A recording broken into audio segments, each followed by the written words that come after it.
if there's a conflict between the US and Iran, it would be a disaster for Pakistan. Already Pakistan has suffered because of conflict with Afghanistan. The thing that worries us most is that we've just stabilized our economy. We went through a really difficult patch. We've stabilized our economy, and if there's a conflict, oil prices will go up, and not just Pakistan, it's going to affect a lot of the developing countries. And you brought this up with President Trump? Yes, I did. The fact that we will all suffer, I mean, the developing world will suffer because of the oil prices. But in any case, it makes no sense.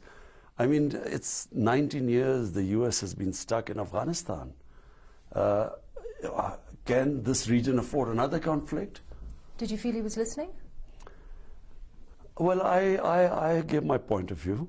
I don't know. I mean, I guess he will, President Trump would have his own advisors.